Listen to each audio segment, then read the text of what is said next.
Hola, hola, hola, hola, hola a todas y todos del otro lado. Bienvenidas, bienvenidos a mi canal.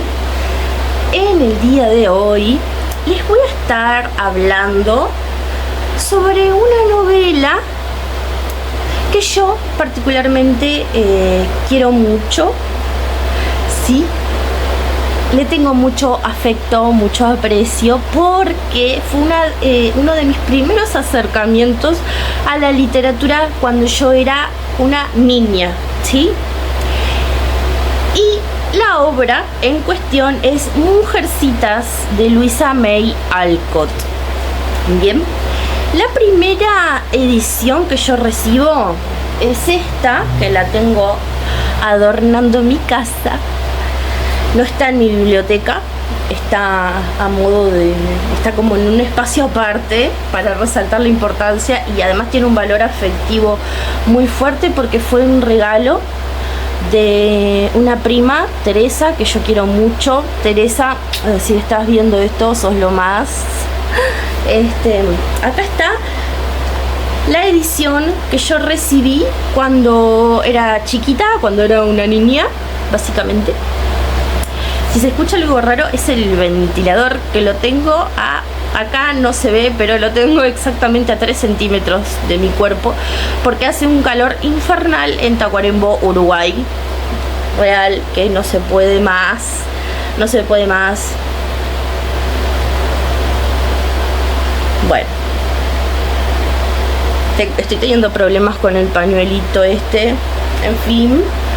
Bueno, recibí cuando yo era niña esta versión de Mujercitas, que no es una versión completa, ¿sí?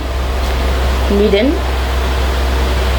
es muy linda, tiene esas vibras como medio retro, vintage, y como verán está muy viejita.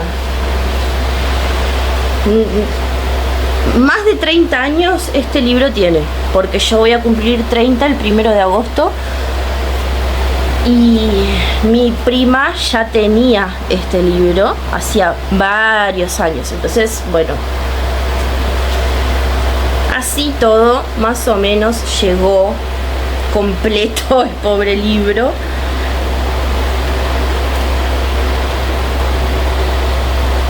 Yo lo pintaba, ¿ven?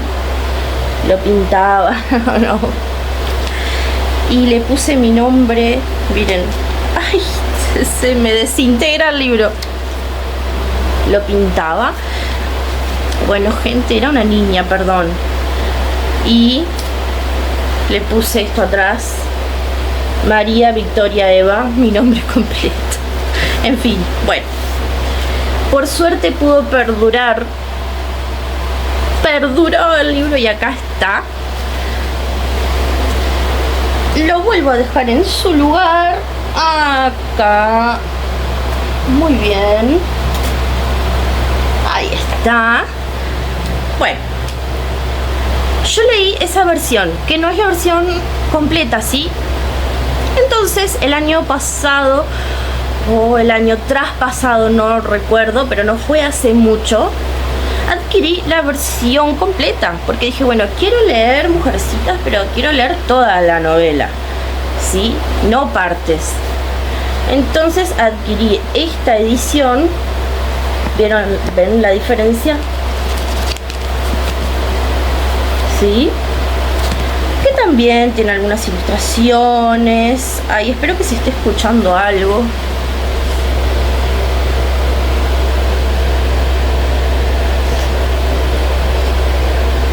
Como siempre, mi cámara jamás, nunca enfocando.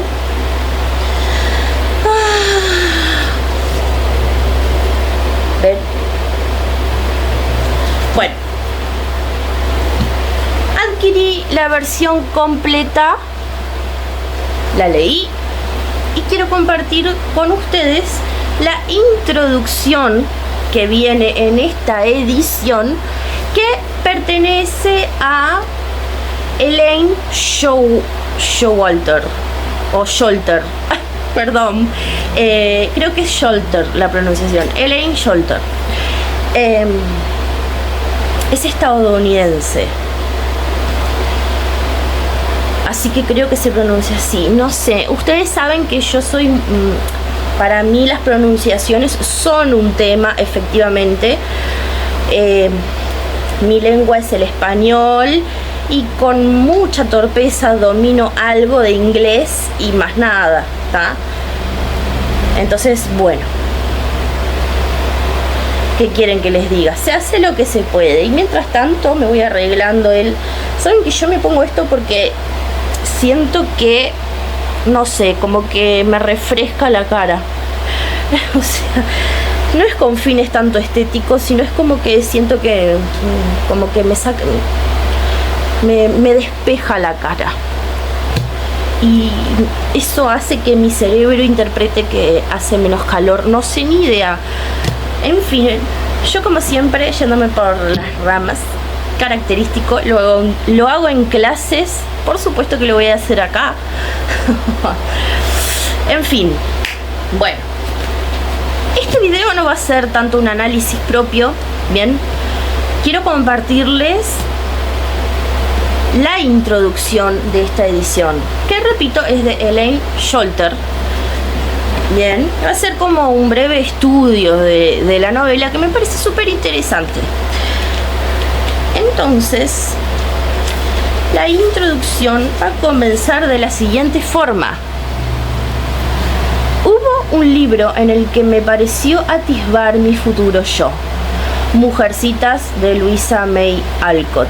Me identifiqué apasionadamente con Jo, la intelectual, brusca, huesuda. Jo trepaba los árboles para leer. Era más varonil y más osada que yo. Pero yo compartía su horror por la costura y el cuidado de la casa, su amor por los libros. Escribía. Para imitarla mejor, compuse 2 o 3 relatos breves. Estas palabras son de nada más ni nada menos que de Simone de Beauvoir, ¿sí? Esta suerte de, como dice Elaine, homenaje a esta obra pertenecen a la filósofa francesa, bien. Y estas palabras las escribe en su autobiografía, bien, Memorias de una joven formal, del año 1958. Obra que, dicho sea de paso, quiero leer y la tengo en lista de espera, como digo yo, para leer próximamente. Yo, Simone de Beauvoir, leí únicamente El segundo sexo, pero hay un par de obritas más que quiero leer. Bien, para que vayan teniendo una noción de cómo, de qué forma ha repercutido esta obra en grandes pensadoras, ¿no? Pero no va a ser únicamente solo en Simone de Beauvoir, sino que ha tenido mucha influencia en muchísimas otras mujeres y en muchísimas otras escritoras, bien. Entonces Elaine nos va a decir: supone una sorpresa que esta novela famosa, influyente y popular, que ha sido traducida a docenas de idiomas y ha vendido millones de ejemplares en todo el mundo, solo recientemente haya sido aceptada como un clásico literario americano, o haya recibido la atención seria de los críticos literarios. Palabras más, palabras menos. ¿Qué es lo que está diciendo Elaine? Es que, bueno, que ha sido en algún sentido subestimada o desatendida por la crítica, y que eso para ella le llamara la atención, porque ¿cómo puede ser que una obra, ya dicho anteriormente, con tanta popularidad y tanto éxito, haya sido como que dejada a la sombra por la crítica literaria? ¿Qué pasó? ¿No? Y luego más adelante va a decir: no puede haber muchos más libros en la historia literaria americana que hayan influido tantísimo en la imaginación de la mitad de la población lectora y hayan sido tan ignorados por la otra mitad. Bien, ¿qué es lo que está queriendo decir? Que esta obra tuvo un gran impacto en las lectoras y escritoras mujeres y fue invisibilizada, menospreciada y subestimada por escritores, lectores varones. Bien. También, ¿qué nos va a decir? Que Mujercitas ha sido el foco o ha estado sujeta a muchísimas evaluaciones, reevaluaciones y críticas de todo tipo, bien, y desde todo enfoque. Pero eso sucede con la literatura en general. Bien, eso siempre va a pasar, ¿no? Te vas a encontrar con un montón de crítica, con un montón de análisis y de interpretaciones que a veces se van a complementar entre sí o incluso no. Vas a leer un análisis de cierta persona que va a contradecir todo lo que leíste de pronto en otro lugar que estudió otra persona. Eso es común, habitual. Entonces hay como visiones contrapuestas y demás. Para algunas reproducen las lógicas del patriarcado. Para otras se puede visualizar cierta crítica a la sociedad patriarcal. En fin, bueno. Yo, como les digo, le tengo un gran aprecio. Porque además yo tengo esa cosa de... todo lo que a mí me llamó la atención, me gustó en mi infancia, lo atesoro mucho. No me pasa solo con Mujercitas, me pasa con otras cosas. Las películas de terror, la literatura de terror, Edgar Allan Poe, Horacio Quiroga, son autores que quiero y que curiosamente, o películas que quiero, que me gustan, que curiosamente las conocí cuando yo era una niña. Y bueno, todo lo que me lleve a la niñez referido a la cultura, ¿no? Todo lo que me lleve a la niñez como que tiene un valor para mí especial.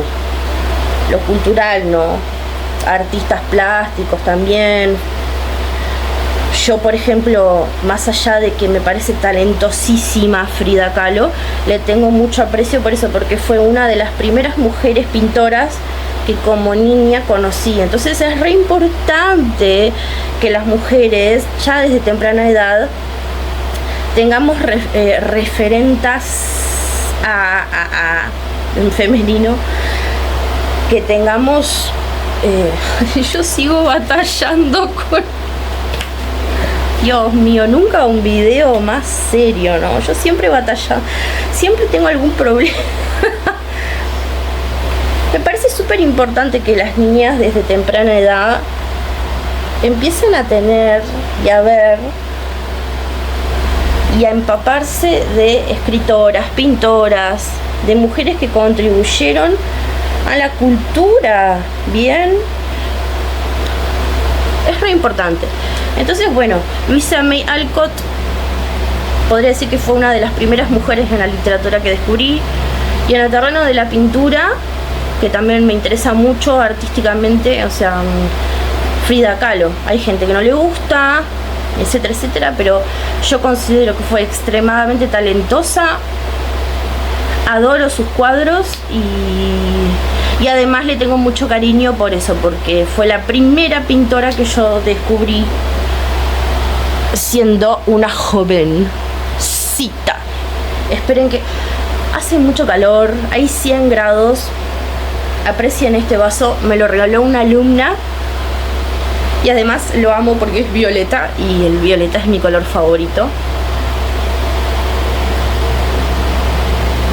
No saben lo que es Tacuarembó ahora, no saben.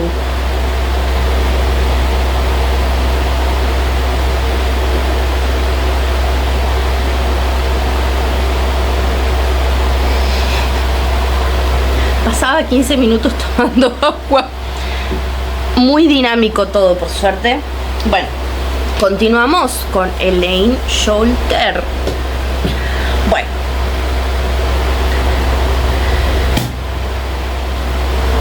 ¿qué iba a decir Elaine con respecto a su padre y su madre? La papá. Ay, no puedo hablar. Perdón. El papá y la mamá de Louisa May Alcott. Entonces, su padre la alabó en un soneto como niña fiel al deber. Bien. La propia Alcott declaraba que su máxima ambición era ser una buena hija y no una gran escritora. Bien, había como una suerte de autocensura, si queremos, o de autorrepresión, por decirlo de alguna manera. Bien, muy condicionada por la época, ¿no? Y por los mandatos de la época. Bien.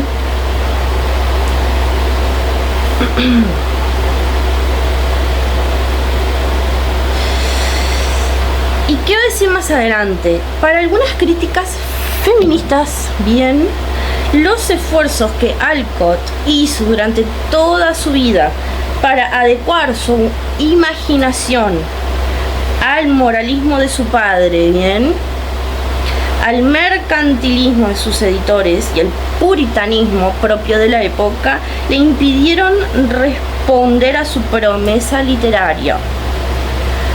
Para otras, la propia Mujercitas constituye uno de los mejores estudios de que disponemos sobre el dilema de la hija literata, la tensión entre la obligación femenina y la libertad creativa. Bien.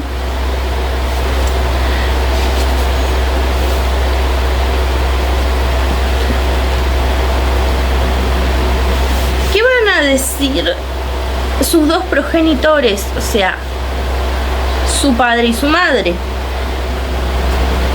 Que ellos consideraban que la impetuosa y voluble Luisa, que parecía alocada casi desde la infancia, había heredado su carácter de su imaginativa e irritable madre, Ava. Bien. Y Elaine nos va a decir que Luisa dedicó muchos libros a su madre, cuidó de ella durante su enfermedad, ¿sí?, que terminó matándola a su mamá, ¿sí?, y le contó por carta a un amigo que lo mejor que había hecho había sido hacer de los últimos años de su madre unos años felices. Y bueno, acá vienen como que distintas opiniones. Para algunas personas ella era demasiado abnegada, sí, demasiado abnegada, y no tendría que haberlo sido, tendría que haber sido más, preocuparse más por ella y demás, y de explotar su gran talento como escritora. Pero yo personalmente considero que es extremadamente, no sé qué terminología usar, pero me parece que está muy bien y que habla muy bien de ella, que se haya dedicado a su mamá y que la haya cuidado a su mamá. No sé si llamarlo de exceso de abnegación. Es su mamá, ¿entienden lo que le quiero decir? Y hasta donde sabemos no era una madre malvada ni nada por el estilo. Ay. Era una madre que creía en ella como escritora y que la valoraba como escritora, sí. Entonces, bueno, era una época complicada, sí, era una época difícil. Yo siempre digo, ¿no? Hay que contextualizar, porque si vemos todo con los ojos del presente, siempre vamos a verle la quinta pata al gato, y no es así. No es así. Esperen. Esperen. Bueno.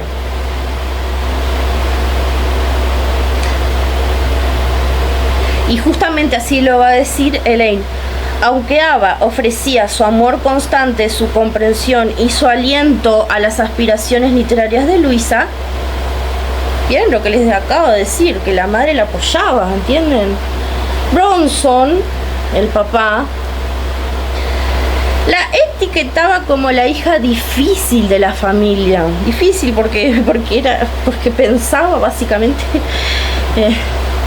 usaba su cerebro y era creativa y era una artista y hacía cuanto podía para dominarla y enseñarle el decoro femenino y el autocontrol apropiados según sus principios educativos. Bien, como que el padre era más rígido y pretendía como que contenerla más, pero no contenerla más en el sentido positivo de la palabra, de brindar contención, apoyo, sino en el sentido negativo, de restricción. Bien.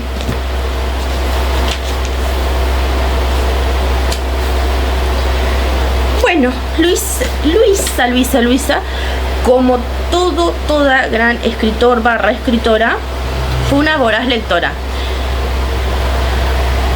Y aprovechó la biblioteca de su papá, ¿sí? Para leer mucho. Yo siempre digo lo mismo. Para tú ser un buen escritor o una buena escritora, primero que todo tenés que ser un lector / lectora voraz. No se puede escribir sin tener ese deseo genuino de acercarse a los libros, ¿sí? Tiene que haber esa inquietud artística, intelectual, etcétera, por la lectura, porque si no, no va a haber forma que tú puedas escribir algo de calidad. De hecho, si hay algo que tienen en común todas y todos los escritores buenas, es que todas y todos leyeron un montón, sin importar la época, sin importar el contexto, sin importar nada, leyeron un montón. Bien. Y Luisa no fue la excepción. Bien. Fue una voraz lectora. Y también Elaine Sholter nos va a hablar un poco de cómo entendía Luisa el proceso creativo, como le digo yo, ¿no? En esa instancia de llevar a cabo efectivamente tu proyecto artístico, ya sea escritura, pintura, etcétera. Dice: para Alcott, escribir era parecido a entrar en un estado de trance. Un brote psicótico, ¿no? Fue un brote psicótico con delirio místico. Con delirio místico. Sí. Y entonces la propia Luisa va a decir: mientras estoy escribiendo una historia, le cuenta a un amigo, vivo en ella, veo a los personajes con mayor claridad que a las personas que me rodean. Los oigo hablar y sus actos me interesan, sorprenden o provocan en gran medida, pues parece que no tenga ningún poder para gobernarlos, y solo pueda limitarme a registrar sus experiencias y acciones, ¿sí?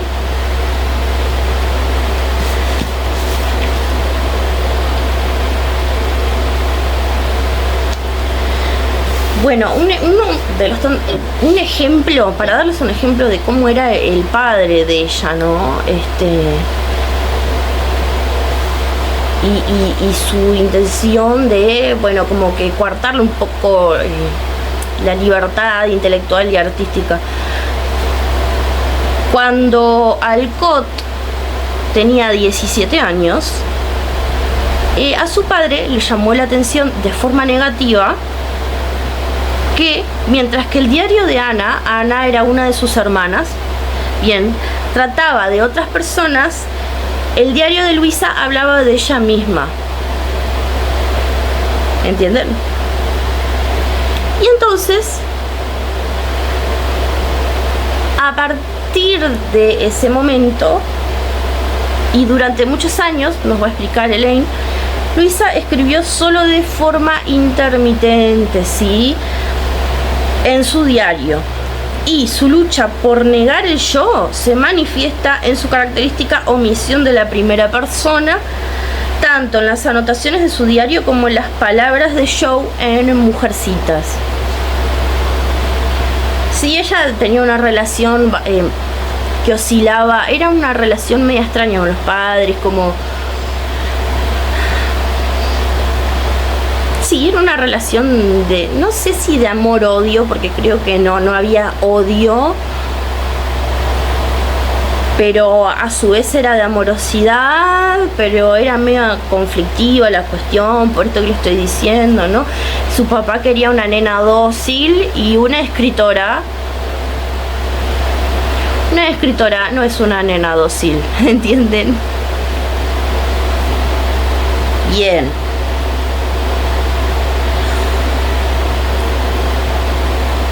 ¿Qué decía ella con respecto al matrimonio? Tan tan. Prefiero ser una solterona libre y avanzar a golpe de remo en mi propia canoa. ¡Wow! Y voy a volver a citarla. Estoy casi convencida de que tengo un alma de hombre que fue puesta por algún capricho de la naturaleza en un cuerpo de mujer, porque a lo largo de mi vida me he enamorado de muchas chicas bonitas y ni una sola vez me ha ocurrido nada parecido con ningún hombre. Y Elaine Sholto nos va a decir a partir de estas citas, ¿no?, que muchos de sus ensayos, de los ensayos de Luisa me refiero, exploraban las posibilidades de una vida de soltería para las mujeres o de una comunidad de mujeres artistas y profesionales que se apoyaran entre sí. ¿Bien? Y a menudo criticaba los problemas causados por matrimonios precoces. Y la vuelve a citar a Luisa. La mitad de las desgracias de nuestra época proceden de parejas mal avenidas que a toda costa intentan vivir su vínculo legal con decoro hasta el final. Tremenda, tremenda, tremenda, tremenda Luisa. Te digo. Sin embargo, podemos ver en Mujercitas, bien, quienes leyeron la novela no me van a dejar mentir, Luisa imagina matrimonios igualitarios, bien, en los que las mujeres pudieran ser fuertes, dice Elaine, y cariñosas, y continuar trabajando y creando. Bien, no anula el matrimonio, vamos a hablar un poco de esto más adelante, como que no es que no esté presente el matrimonio en Mujercitas, sí está, pero trata de, ay, está lloviendo más fuerte, ay, qué alegría, no saben el calor que hace, les juro, se vino más fuerte, perdón, ¿qué estaba diciendo? No, bueno, que en Mujercitas efectivamente el matrimonio va a ser un elemento que va a estar presente, bien, todas las mujercitas, es decir, las hermanas, contraen matrimonio, excepto Beth, creo que es Beth, sí, porque fallece, ¿no?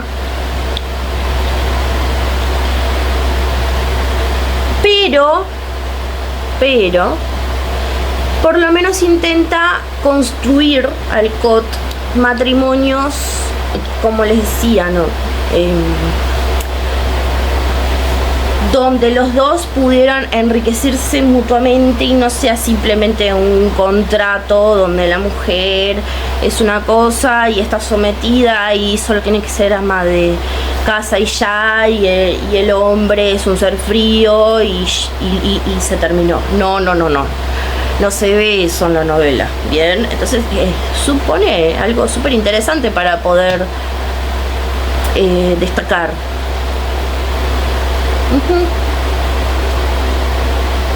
Bueno, seguimos con Elaine.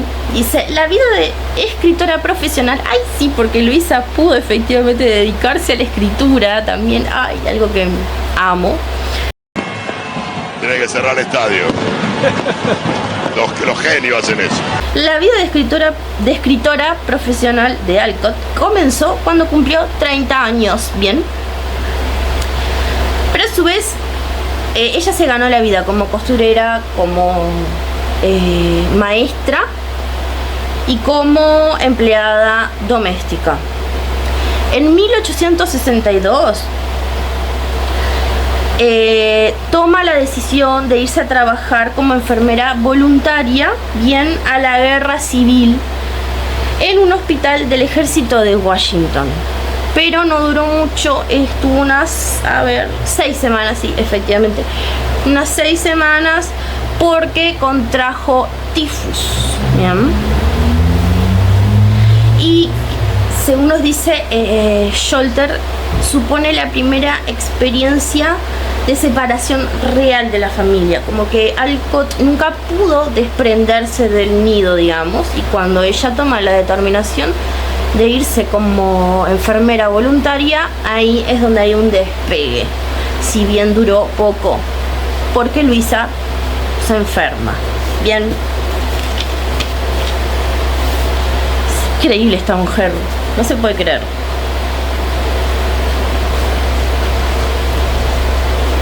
Bueno, otra cuestión. En septiembre de 1867,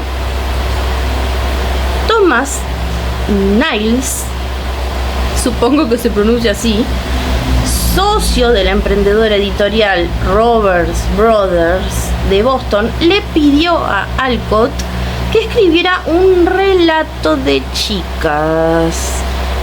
Y uno se preguntará, ¿qué es un relato de chicas? Siglo XIX, estamos hablando del siglo XIX. Y acá lo voy a explicar. Elaine, un relato moralista, ¿qué es un relato de chicas? Un relato moralista pensado para aconsejar sumisión, matrimonio y obediencia en vez de autonomía y aventura. Bien. Y voy a leer una cita. La literatura para chicas debe contribuir a formar mujeres, escribió un crítico del siglo XIX, Edward Salmon, no sé cómo sería. Si al elegir los libros para chicos hay que recordar que elegimos alimento mental para los futuros jefes, al elegir libros para chicas hay que tener presente que lo hacemos para sus futuras esposas y madres. ¿Tá? Para que se dimensione un poco también, ¿no? En qué contexto está situada esta mujer.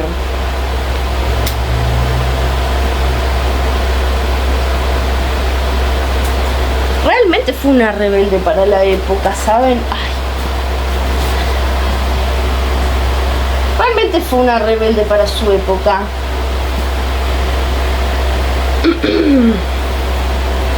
Y entonces va a seguir un poco desarrollando sobre esto. Y nos va a decir Elaine que a mediados del siglo XIX la narrativa femenina, descrita a menudo como sentimental, porque claro, todo lo relacionado a la esfera de los sentimientos, de lo irracional, históricamente fue como que indisociable de la feminidad, bien, y todo lo relativo a, bueno, el intelecto, el autocontrol y demás, era como específico de la masculinidad, bien. Esto no nace en el siglo XIX, sí, esto viene de siglos, ¿se entiende? Dice, bueno, la narrativa femenina, considerada sentimental, ofrecía una crítica matriarcal de las instituciones patriarcales desde el esclavismo hasta el cristianismo y recomendaba sufrimiento y resignación a las mujeres. Sus tramas exhibían un tono tierno, intensos sentimientos fraternales y una visión sacramental de la maternidad. Temática y estilísticamente, la novela familiar hace hincapié en imágenes de una cultura femenina idílica, cosa que no vemos en Mujercitas. No vemos en Mujercitas. Así que constituye efectivamente una innovación. Bueno.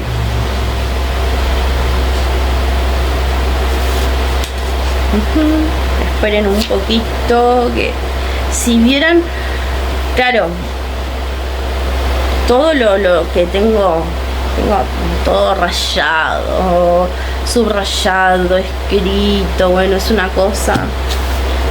Luisa llevaba mucho tiempo planeando una novela, ¿bien? Antes de que efectivamente se sentara a escribir Mujercitas.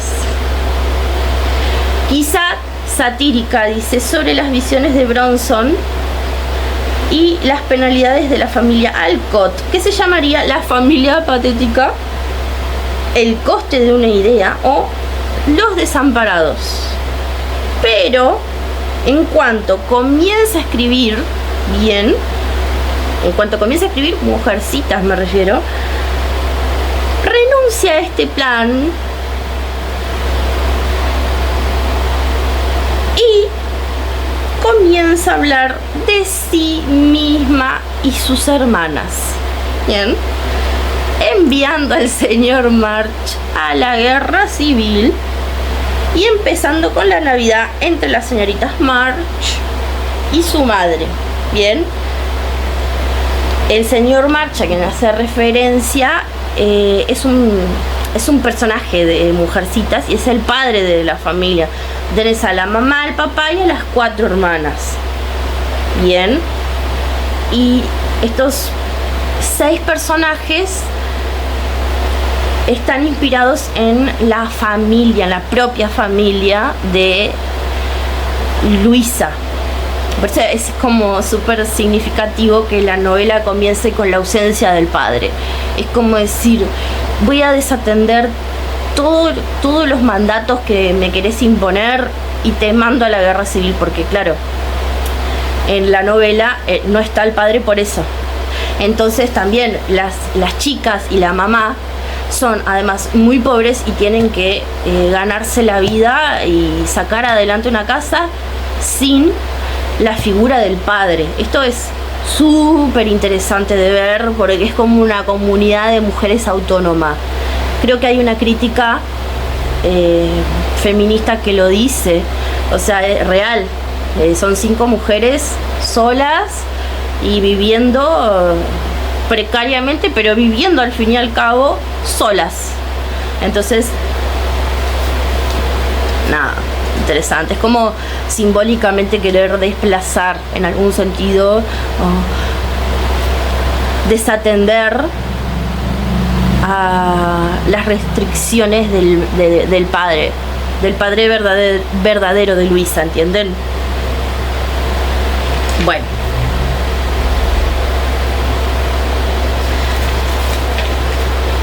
para algunas personas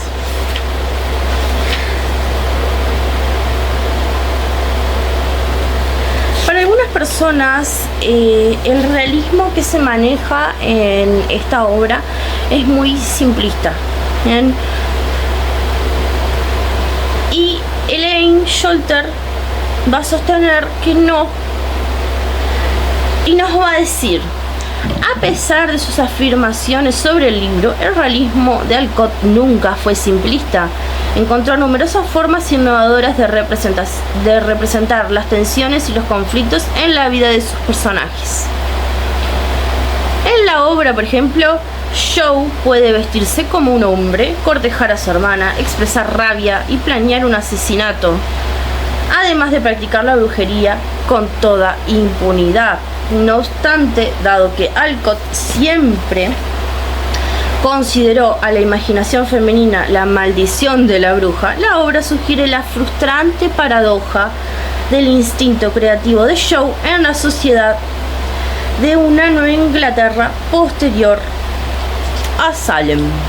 Mujercitas entonces se publica el 1 de octubre de 1868 y supuso un enorme éxito.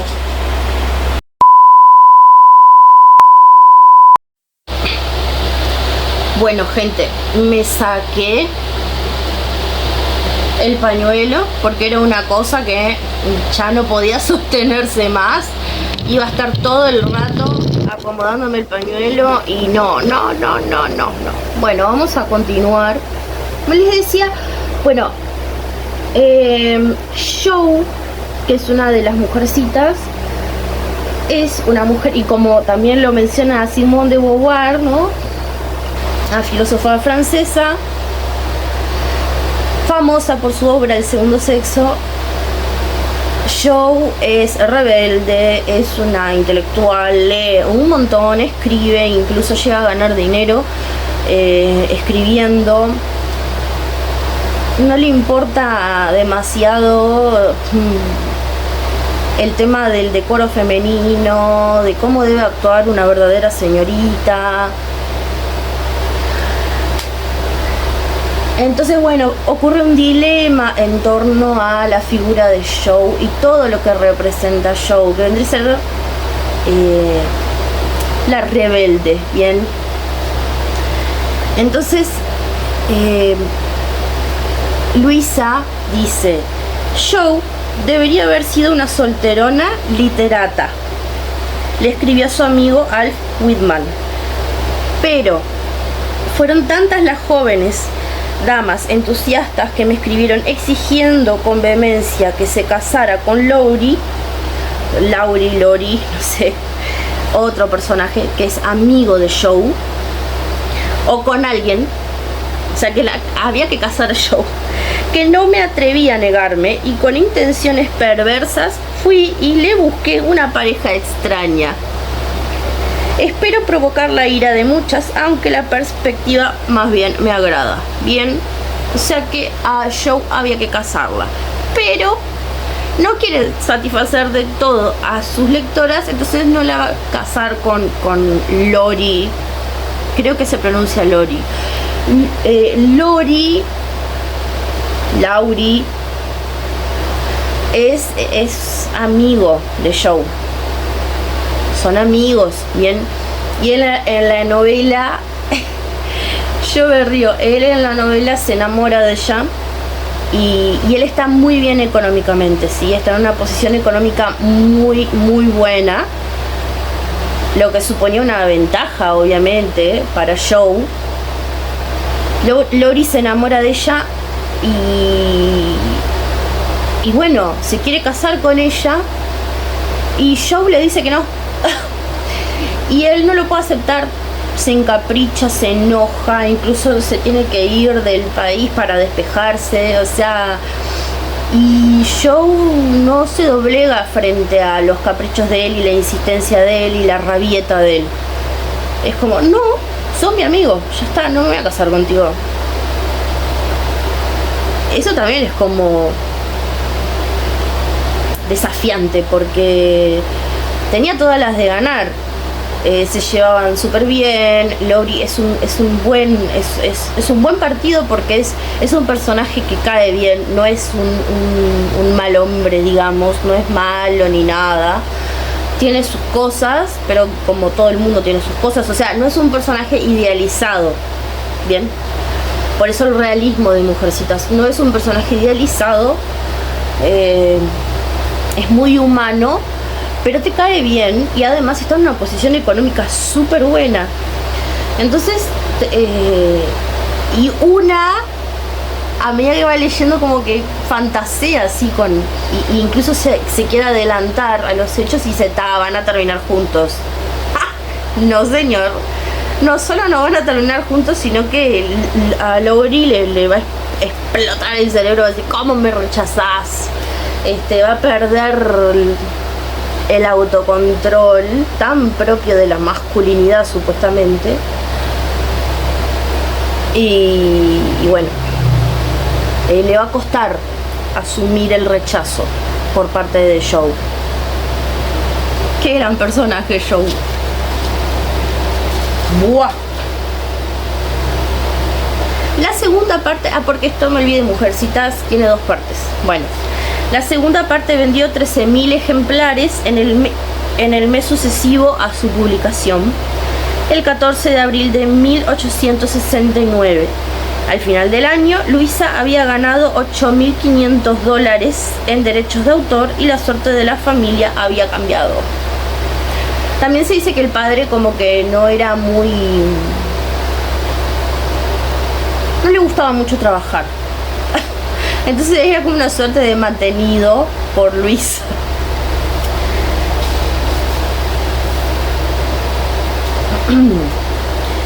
¿Y qué iba a pasar?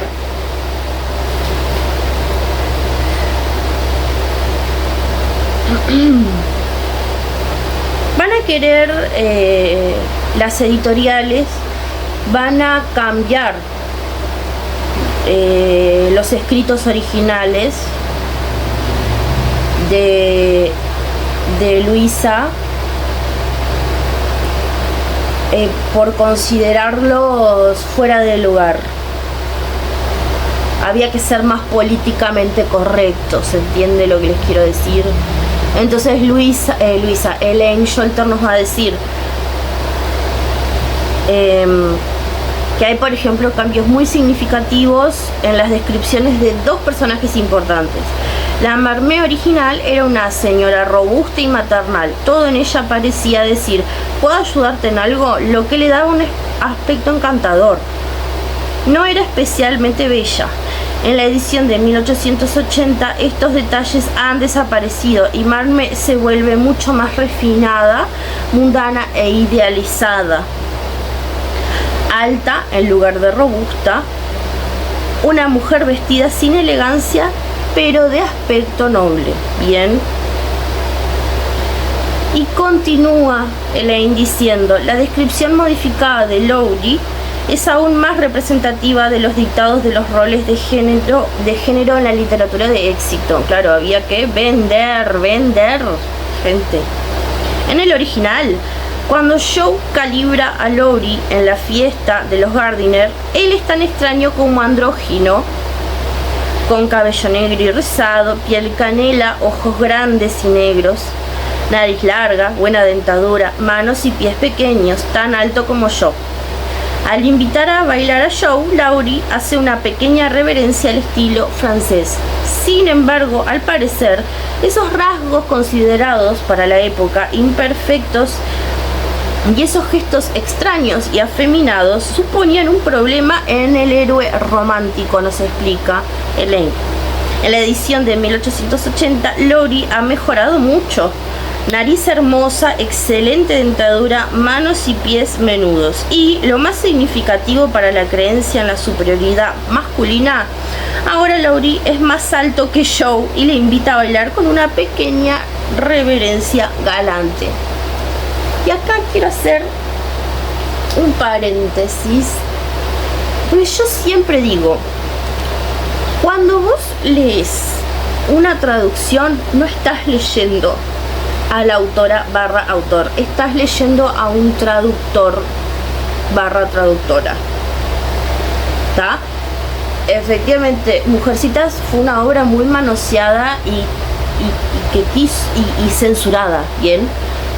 Porque Louisa May Alcott escribe una cosa y como no era conveniente, no era políticamente correcto, no se ajustaba a la literatura de éxito, como explica Elaine Sholter, le modifican todo. Entonces tú no estás leyendo a Louisa May Alcott, ¿se entiende? Entonces hay que ir con cuidado. Hay que ir con cuidado.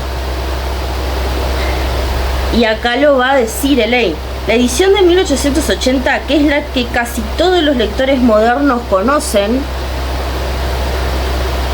es en cierto modo un texto censurado. Bien, en el que las aristas de la imaginación de Alcott han sido limadas y la mordaz originalidad de su voz se ha moderado mucho. ¿Bien? Entonces, no era una obra cualquiera. No era una obra cualquiera. Tenía sus innovaciones, tenía su rebeldía, por algo que se la censura. Si no, no hay censura. E iba en contra de los ideales de la época, o de lo que se consideraba correcto para la época. ¿Ah?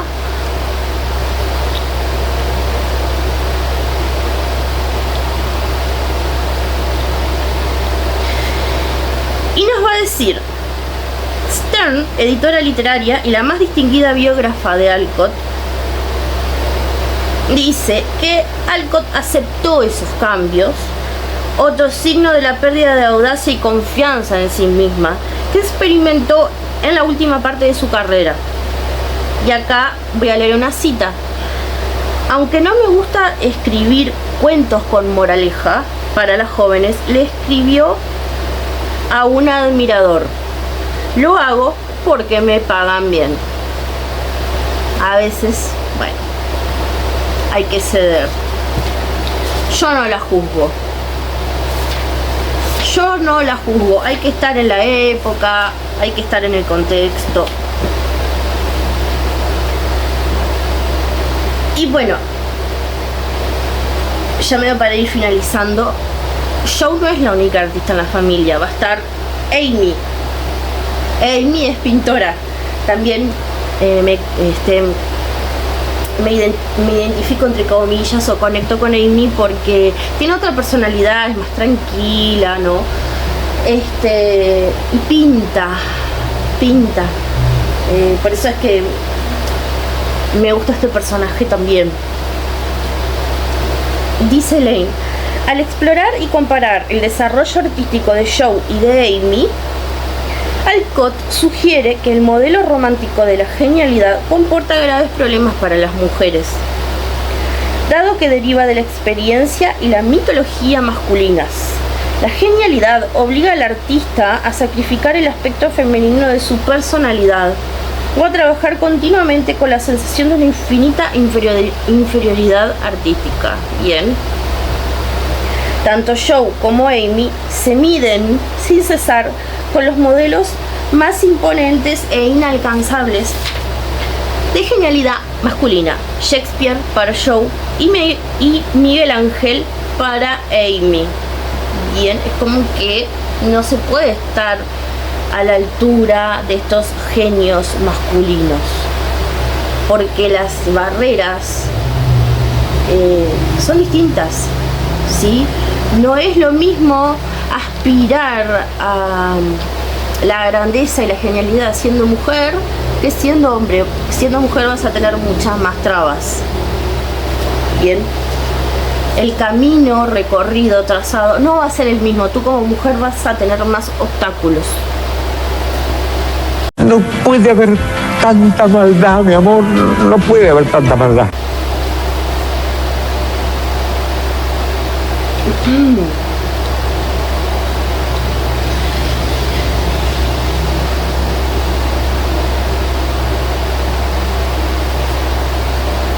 Bueno, ¿qué va a pasar con Joe y su tan polémico matrimonio? Que era como, no había que casar a Joe, no. Bueno, sí, se casó Joe.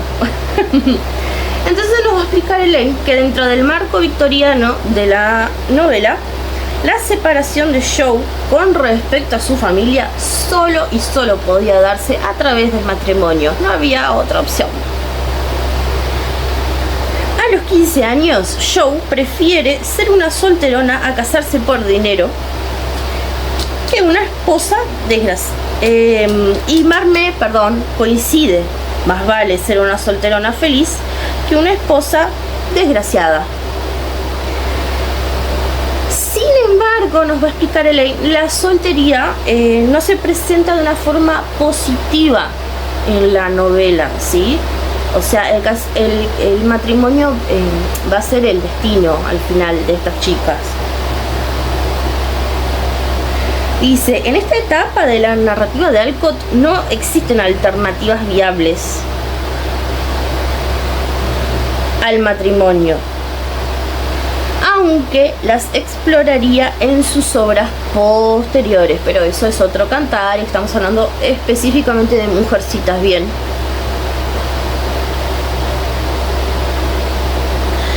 Bueno, ¿y quién va a ser el esposo de Joe?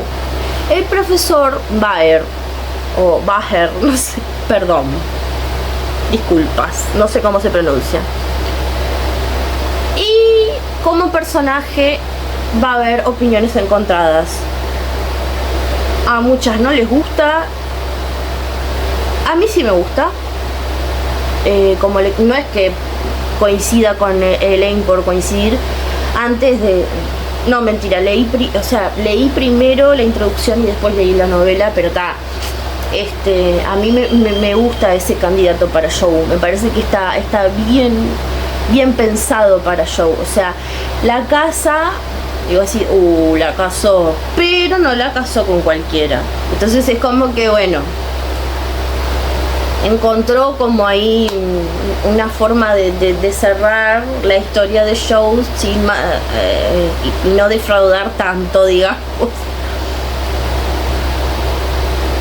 Entonces acá les voy a poner ejemplos de lo que les decía, ¿no? De las opiniones con respecto a este personaje. Algunas opiniones positivas, otras negativas. Judith Fetterley considera a Baer la pesada figura de autoridad necesaria para contrarrestar el considerable talento y vitalidad de la propia Joe. Al casarse con el profesor Baer, la rebeldía de Joe queda neutralizada y ella demuestra de una vez por todas que es una buena mujercita que solo desea realizarse al servicio de algún hombre superior. No concuerdo con esto. Lo siento, no. Y va a proseguir Elaine diciendo: algunas lectoras han experimentado cierta hostilidad hacia Baer porque lamentan la pérdida del encantador, sensible y sensual Lowry. Beauvoir recordaba haberle reprochado amargamente a Joe March que hubiese traicionado a su amor de infancia. Bueno.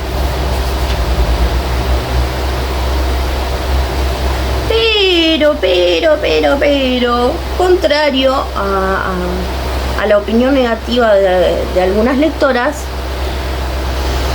nos va a explicar Elaine que Alcott pretendía que el profesor Baer fuese mucho más que una pareja tonta para Joe. Así le describe como un hombre afectuoso, cariñoso y expresivo, además de libre de las limitaciones que imponen los códigos americanos de masculinidad. Claro, no era un hombre frío, desinteresado por su mujer, no es un personaje que la ve como, bueno, es mi empleada doméstica, básicamente me va a criar a los nenes. No, la admira, la apoya como escritora, tiene un alto concepto de ella y además no es frío, bien, como que los hombres de aquella época tenían que estar muy eran figuras muy, ¿cómo decirlo?, que no podían expresar sentimientos ni afecto porque eso es propio, o se entendía como propio de las mujeres. El hombre en todo caso es proveedor, pone límites y ya. Todo lo que tiene que ver con el afecto y demás, y el sentimentalismo, bla, corresponde a las mujeres. Y Baer no es así. Es cariñoso, la respeta, la admira. Y Joe a su vez también lo admira a él, porque es un hombre inteligente y culto, ¿sí? Entonces a mí me gusta este personaje. Y para terminar, Para terminar, quiero leer este breve pasaje. A través de todas las show del futuro que continuarán leyendo su propia vida en la historia de Mujercitas de Alcott, la show independiente vive y escribe, no como el genio inalcanzable, hermana de Shakespeare, sino como hermana nuestra. Hermosa forma de dar cierre a la introducción.